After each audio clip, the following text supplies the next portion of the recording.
Your alternative talk radio contact. The Planet. KGRAradio.com. With infinite complacence, people went to and fro of the earth about their little affairs, serene in the assurance of their dominion over this small, spinning fragment of solar driftwood, which by chance or design, man has inherited out of the dark mystery of time and space.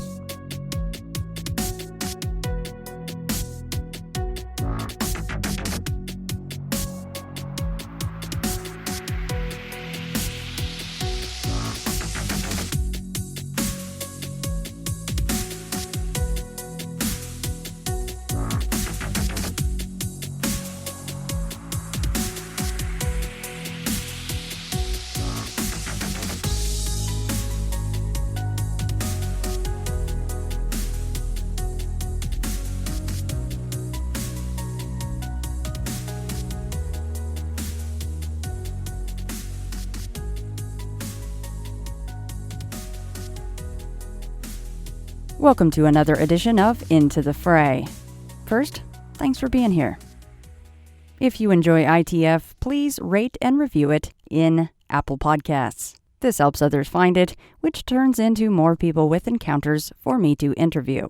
If you'd like more content than the free weekly edition, go to intothefrayradio.com and click Become an Insider. It's only $4.99 a month or $54 for an entire year. And if you have an encounter you'd like to share, email me at shannon@intothefrayradio.com.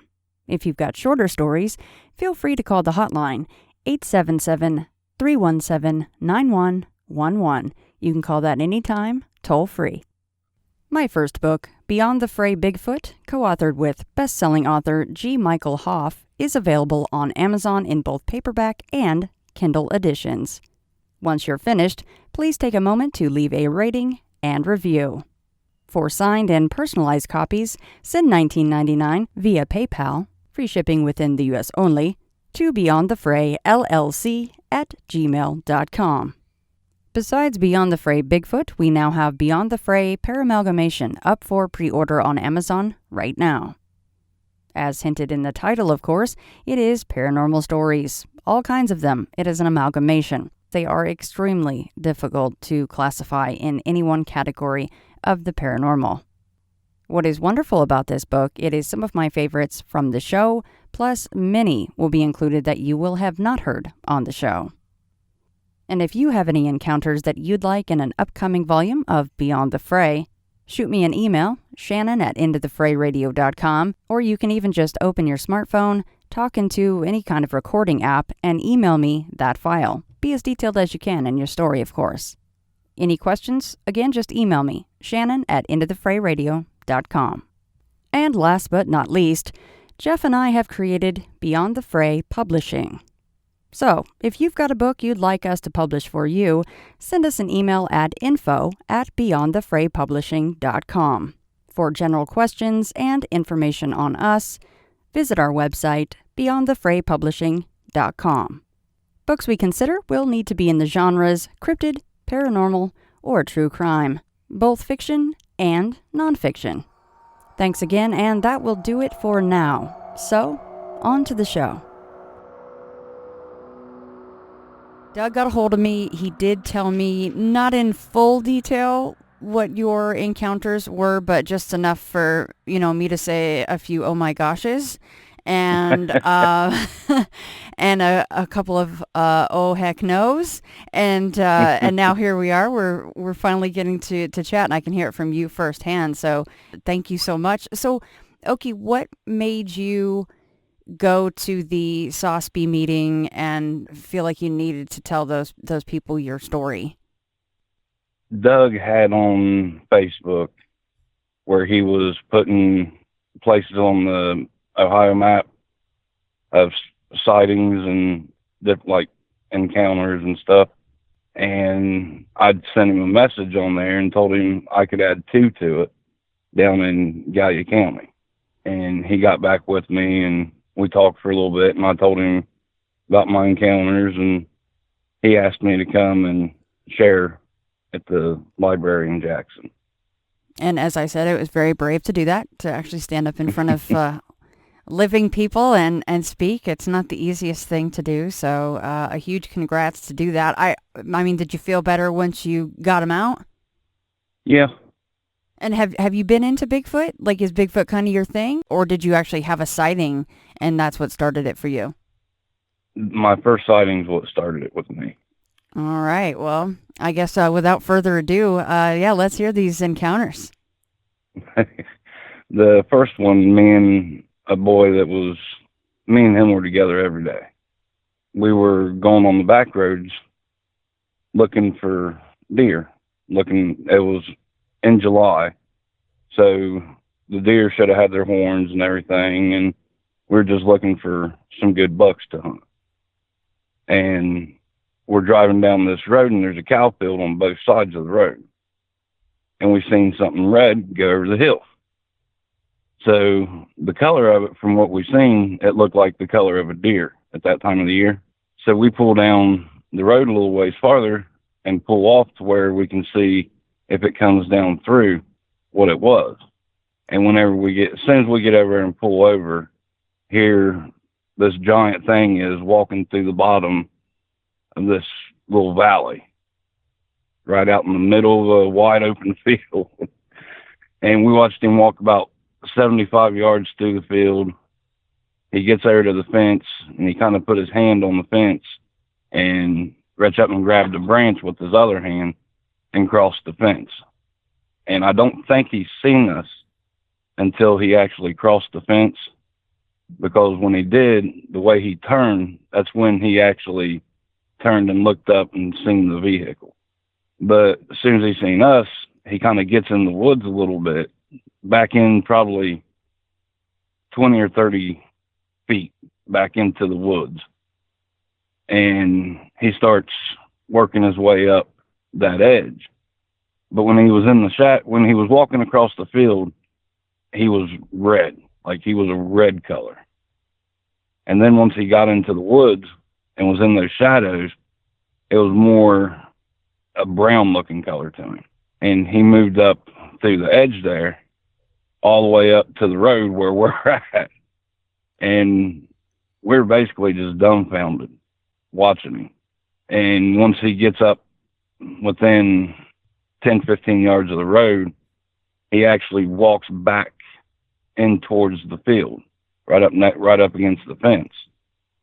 And he reaches up and he grabs a branch above his head, and he's standing there looking at us. And I could see then what the reason he was changing colors on me. He looked like if you'd ever seen a old cow that's been out in the field, out in the sun for its entire life, basically. Mm-hmm. And like a brown cow, the sun will bleach the hair, the ends of the hair. And that's the way he was. It was like the tips of his hair were almost bleached red, or bleached to where he looked red. And got a good look at his face, and you could tell it was a male. When he was standing there, my first guess at him, I thought that thing's 8 foot tall, 3 foot across the chest, just huge. And he started moving around, and he started making these weird expressions with his face. Mm-hmm. So I told James, I'm like, it's time to go. Let's go. So we backed out and tore out there as fast as we could get away. But whenever we started backing up, I'm watching him because James was driving. And whenever we started backing up, he started backing up. So he got back in the woods and then turned and was gone. So he was just hanging out so that he could intimidate you guys enough to leave, which is what you did. Yeah. I think he wanted to see if there was anyone in the car. Mm-hmm. All right. That's why he come all the way up. That is a really cool sighting. I mean, it's ideal in the sense that you were still in the truck, so you probably didn't feel super threatened. I mean, of course, that changed when it wouldn't leave, and it was making the... So what kind of facial expressions was it making? The way his mouth was moving.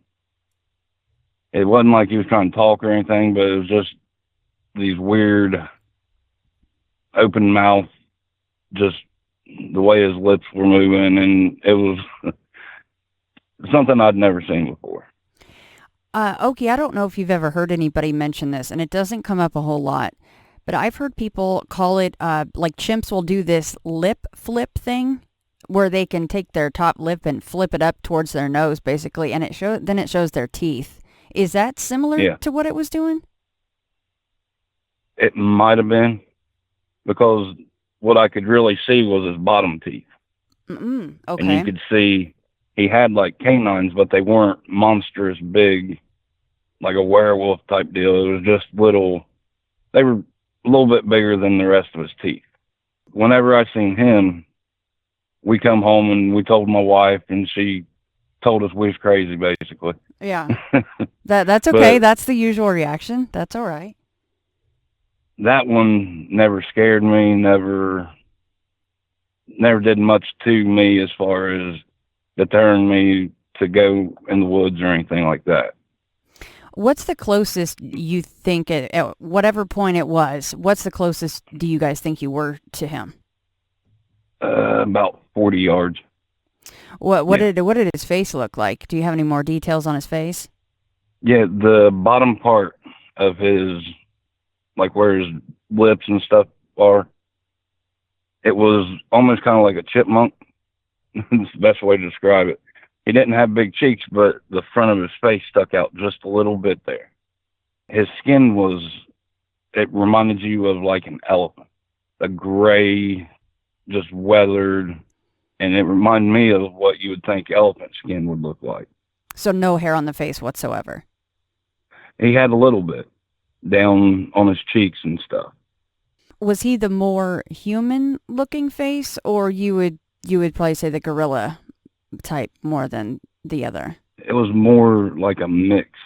Okay. Between. I can send you some pictures one of these days that I drew of him. Oh, that would be amazing if you could do that. That way, it'll help describe, or you can see a little bit better what I'm trying to.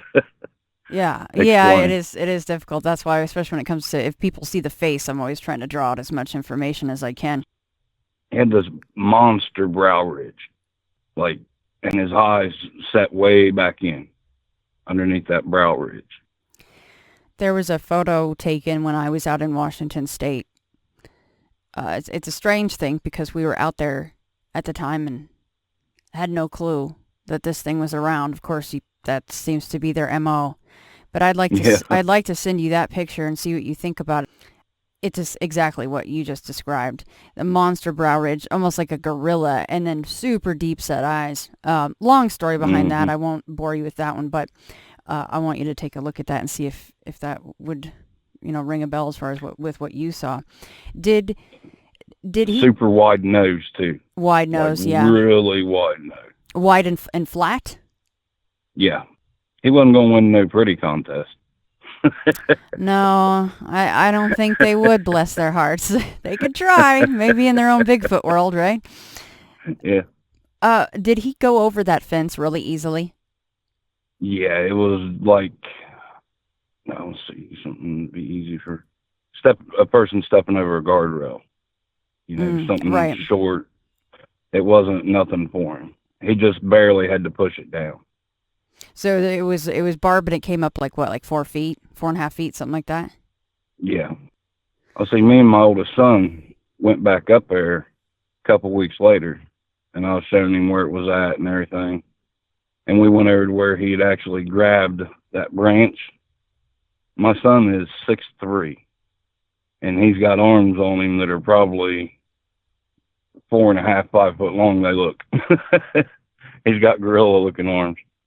But he actually had to jump to touch that branch. And that branch was just maybe 5-6 inches above this thing's head. Wow. He was roughly 10 foot tall. First seen him, I thought, because everything in my mind said those things are 8 foot tall. Everything I'd heard and seen. And he was like, the width of him, it was just unreal. You said 3 feet across at least, right? Well, I'd say he was at least 3-4 foot, just his chest. That must have been quite humbling I mean, when you see something Yeah. like that, and you guys are out there to scout, to go out hunting, and hunting is all Yeah. about going out in the middle of nowhere, sometimes by yourself. I mean, Yeah. did that give you pause and you're like, oh my God, they're real, and maybe I should not be going out by myself and hunting? It didn't me, but it did my buddy. Oh, it did. Yeah. Scared him pretty bad. After about a year or two, he just completely quit coming around because we'd talk about it, and he never wanted to talk about it. He would say, I know we've seen something, I don't know what it was, but... So he did not want to say the word Bigfoot, ever? No. So it's still to this day he does not hunt? No. And I'm sorry, Okie, when did this happen? I forgot to ask that in the beginning. That's what me and my wife was talking about. We moved down here in 2004. So probably around 2006. So your friend, James, that absolutely terrified him. He doesn't hunt anymore, and it took only about a year for that to wear him down enough where he doesn't hunt. But that's not your only experience. And No. you did, in fact, continue to hunt, and that is Yep. where the next part of this story continues. Yeah. This was probably between 2010 and 2012 in that area right in there. Mm-hmm. I'm not real good with the exact year. It was the first part of October. And one of my buddies, his son, I worked for this guy, and his son, me and his son worked together a lot by ourselves doing construction. And he'd never killed a deer with a bow. No, he'd shot them with shotguns, but he never shot one with a bow, and he wanted to go bow hunting. So I actually give him my bow, take him out, take him back to where we knew where a couple bucks were running, and he shot his first deer with a bow. And where we were at, we had to drag that thing forever because it takes it's about a mile and a half back in behind where I actually live, where we were at. We drag it all the way around, and before you get to my house, it comes up to this wide open field, and you can drive. There's a driveway that runs back through, but it's real rough. You can drive a truck through it, but if you try to drive a car, it'll tear your car all to pieces. And we drug that deer over there, pulled him in behind a brush pile just in case, so if anyone came back through or no one would mess with him. We go from that spot to the house to get Dwayne's truck. And when we get there, Dwayne has to leave because his dad, I can't remember if his dad got in a car wreck or if it was when he actually cut his finger almost completely off working. But he had to leave, so he took the truck, and I told him I'd go back and get the deer, not to worry about it. So it was dark way before we even got to the house.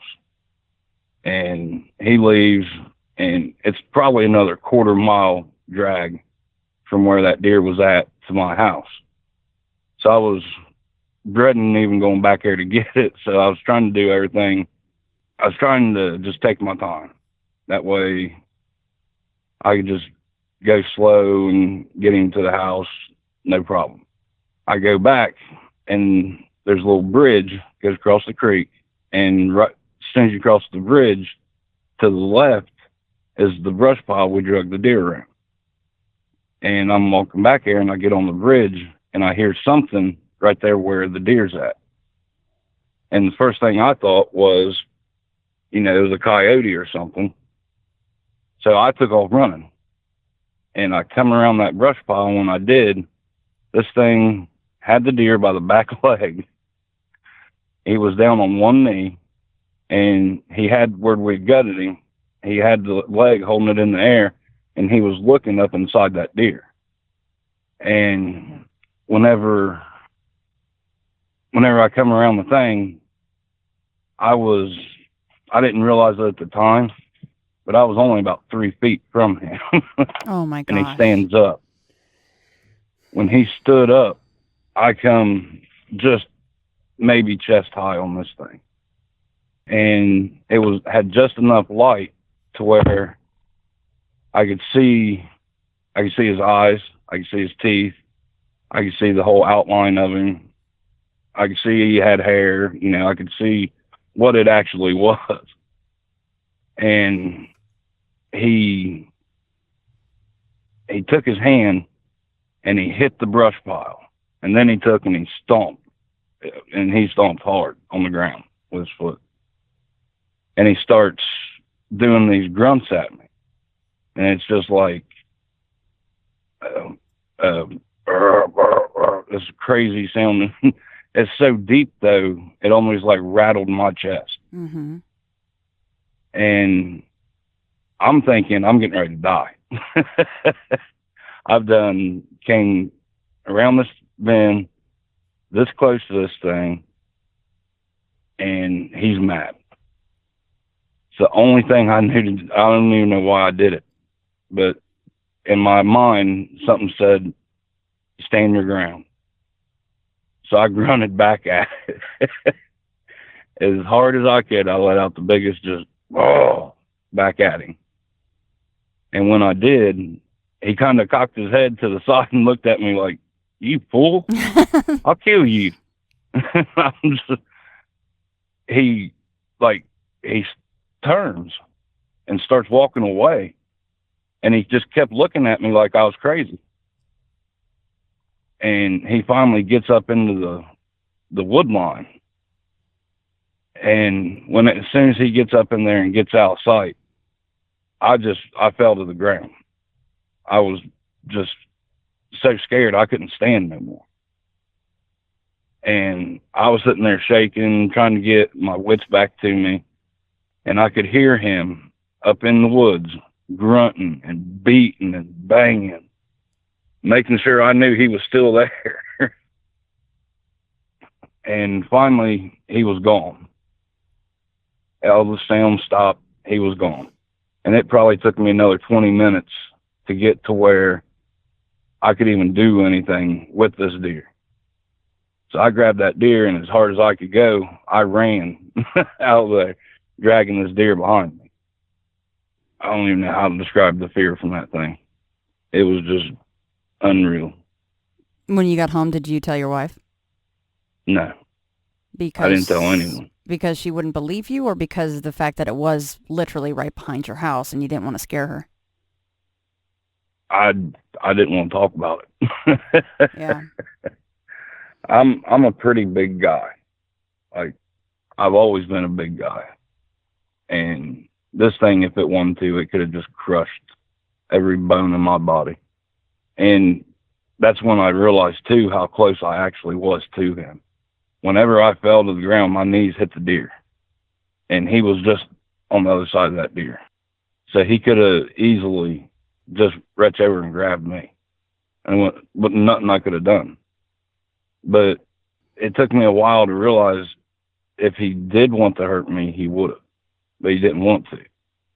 He just wanted me gone, or him the chance to get gone.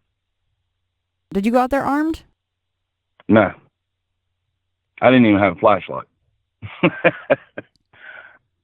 Might be a good thing. You may not have wanted a better look at his face that close, right? Yeah. So, Okie, he's holding that deer. When you first come around, he's peeking into the body cavity. And I'm assuming that when you guys, it's called dressing the deer, the guts were not in that deer. You had left it where he had initially shot it with the bow, right? So do you think he was trying to shop for the innards, the goods? I think he was curious as to why or something. You know, he was just... Like, what's wrong with it? The way he had a hold of it, yeah. Like, this is weird. He knew something was missing. Mm-hmm. He knew what was missing. And he was checking it out for himself. What an interesting picture. Terrifying for you, of course. I'm not trying to make light of it, but you said he was down on one knee, just like a person would do if they were investigating something, right? Yep. How big were its hands? See, it must have been massive. They were as big. They looked like a road sign. That's how big you would think they were. Wow. Just these monsters. Like when he had a hold of that thing's leg, the lower part, or where the hoof is up to where it bends, there wasn't a whole lot of room left on the other sides of his hands. And that's just the width of his hand. You were 3 feet from that thing. Yeah. That one still shakes me up to even think about it. Well, you're definitely allowed. I mean, as you said, it could have reached out and just snapped anything on your body or palmed your head, or, I mean, that's why I mentioned the hands, because he could have just easily just reached right out and touched you. How tall do you think he was? Because you came up. I come up to just below, like probably where his breast or whatever would be. Mm-hmm. I was about right there. So he was at least probably 7.5, 8 foot tall. It wasn't the same one that I'd seen the first time. So the one thing that got me with him was his eyes. Because that's what, like, whenever I went home that night, I had nightmares for a while. But in my nightmares, I'd always see those eyes. And they were big, wide, and the whole center was blacked out, and there's just a little bit of white on each side. And it was the way the moonlight and stuff was hitting them, the white just stood out like brilliant white. And did this guy have the prominent brow ridge and the same features with the nose as the other one? Yeah. He looked different. Like he had a different, just like people look different. He looked different from the first one. Mm-hmm. Just I don't know exactly what it was, but I could tell he was a different animal. Actually, I don't even think I'd call him an animal. They have to be some sort of intelligent being. If I would have come around there on an animal would have either ran right then, or an animal would have attacked.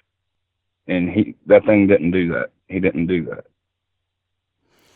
Yeah, that's what I was just getting ready to ask, so it's a perfect segue. I mean, why? But it just plays back into what you're saying. They're intelligent. They know that they shouldn't do it. Why didn't he just attack you, especially after you got the idea to grunt back at him? When you look back at that, do you go, what in the heck? Where did that come from to even do that? But do you think that that's what, I mean, it's conjecture what he may or may not have done if you had not done that or done something else. But when you look back at that, what do you think? I don't know. Do you think that's what got him to turn and go? No, I think he was going to leave anyway. But why do you think that they don't attack more people? And I'm not saying that they may not, in some cases, attack people. We've heard a lot of scary stories about these things. I think it's like a bear. If you corner them, then they're going to do what they have to do to get out and protect themselves. I don't think they're not. If they wanted to be known, they would be. For some reason, they don't want people to know they're there. When did you tell your wife? At what point did you say, look, well, there's actually one of these things on our property? It wasn't too long ago that I actually told her. Really? Yeah. So shortly before you actually talked at Doug's? I still hunted back in there, but I wouldn't go that way. I wouldn't come out of the woods that way, and I wouldn't go in that way. I'd go to my dad's and come the back way through. Still to this day, if I go back in there, that spot, it's like a little shortcut path over to the brush field. But I don't like walking through that little gap in the trees right there. Oh, why not, Okie? It was such a positive experience. Come on now. you can go to the top of the hill and there's a wide open path that comes down. That's the one I take. I do not blame you. I can see everything from up there. It was hard because both of my boys, they hunt as much as I do. And for me, I couldn't tell them, no, we ain't hunting them. I couldn't, because they love it so much. Did they know about your story? Not that one. My youngest knows it pretty well now. What does he think about that? He says I'm crazy. Oh, he doesn't believe you? No. He says, oh, you probably seen something, but I don't know what it was.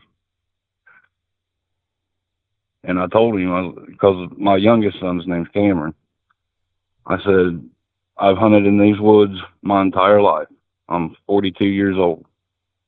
And one time, out of probably 30 or 40,000 times that I've been back here in those woods, have I ever ran into something like that. Yeah, I think it'd be pretty hard to explain that away. And you're kind of going, look, Cameron, if you would have seen this thing, you would know exactly what it was you were looking at. And he's a little skinny twerp, so it would have got him real good. You're like, Cameron, you better start hitting the weights, buddy. Would you ever want to see one again? I don't know. Depends on the circumstance of how it actually went. If it was something like the first one, it wouldn't bother me. After we seen that first one, I tried to joke with James and tell him, oh, I'll meet you up there where Bigfoot lives. Well, man, that ain't funny. He didn't like that too much. Nah. Boy, if that one scared him, imagine if he had been with you for the second one. He'd have been done. Yeah. He probably would have moved to the big city and never come out again. I mean, he's supposed to be the tough guy. He was the one from Kentucky. He grew up way back in the hollows. Right.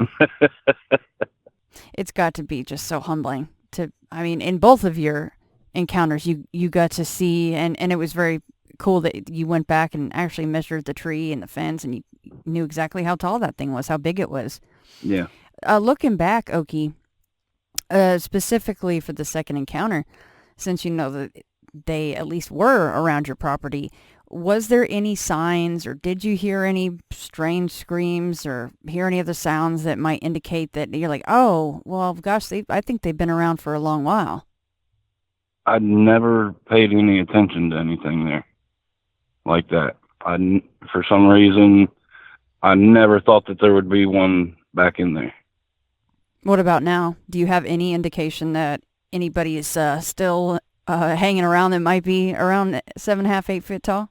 I think it came from across the road, because over there,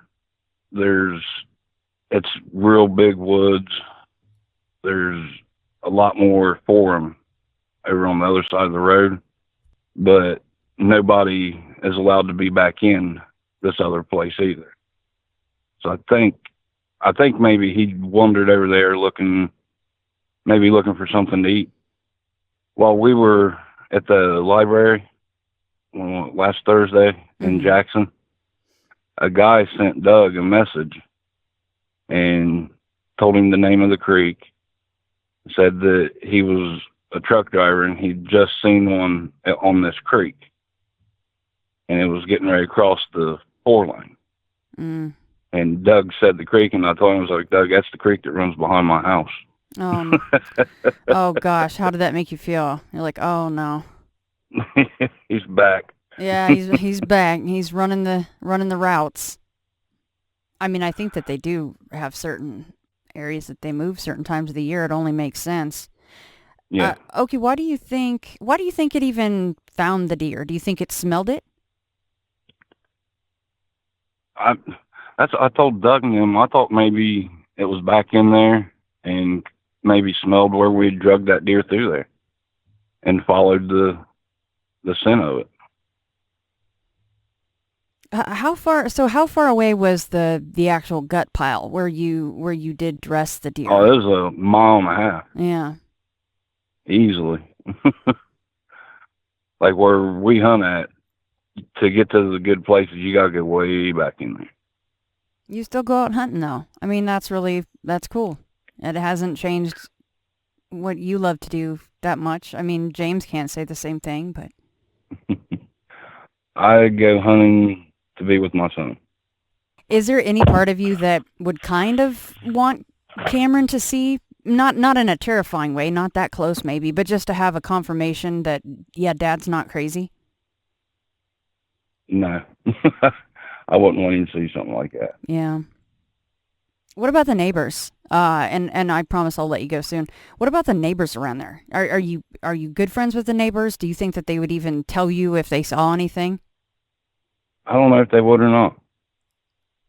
But I'm friends with everyone that lives right there. One crazy old man, he'd probably tell you. Yeah, it's tough to talk about stuff like this, even if they are your friends, right? Yeah. Because you don't want them to think that you're kooky. Do you feel lucky that you've had these experiences? Or maybe the first one would have been enough, but you could have done without the second one? I could have done without the second one. Yeah, I figured as much. When Doug kind of mentioned the broad strokes of the story, I was like, oh no, oh gosh. I just kept uttering that as he's speaking. And I know that he was very taken aback by your, obviously, especially the second encounter. But gosh, Okie. Well, if you come across anything else back there, I would love to hear more about it. Obviously, and unfortunately, considering the trucker just had his very recent sighting, those things are still moving through your property. Yeah. I do have one last question about your wife. So I know that she's more skeptical about the sightings and everything. But do you notice that maybe she changes? Does she not take the trash out at night, or that maybe she does kind of believe you somehow? I know she believes me. She knows I wouldn't lie to her. And that's what, whenever people say something to her, she's like, he's never lied to me before. He's seen something. Yeah. And me and her, every once in a while, we'll talk about it. Like, before we went up there to Jackson, she went with me. And she can't explain it. She knows I've seen something. Well, okay, I can't thank you enough for agreeing to come on and tell us your encounters. And if you do have time to send me the sketches that you did, that would be incredible. I would really, I would like to see that. I'm sure everybody else would too. Okay. I will send them to you. Thank you so much, Okie. Well, you and your wife have a wonderful day. I appreciate your time very much. Not a problem. Thank you. All right. Bye-bye. Well, I'm so-and-so. I was given this name by my parents. I've been to such and such a college. I've done these things in my profession. I produce a little fire. Buddha says, forget it. That's not true. That's some story. That's all gone. That's all past. I want to see the real you are now.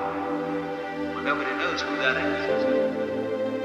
Because we don't know ourselves except through listening to our echoes and consulting our memories.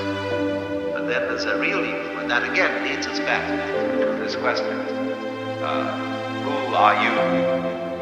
That is the real you. We shall see how they play with this exam by the koans to get you to come out of your shell and find out who you really are.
no, we don't believe literally in reincarnation. That after your funeral, you will suddenly become somebody different, living somewhere else. They will say reincarnation means this, that if you sitting here now are really convinced that you're the same person who walked in at the door half an hour ago, you're being reincarnated. If you are liberated, you will understand that you're not. The past doesn't exist. The future doesn't exist. There is only the present. That's the only real you that there is. The Zen master Dogen put it in this way. He said, the spring does not become the summer. First there is summer, and then there is spring.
When you settle down in the train to read your newspaper and so on, you are not the same person who a little while ago left the platform. If you think you are linking your moments up in a chain.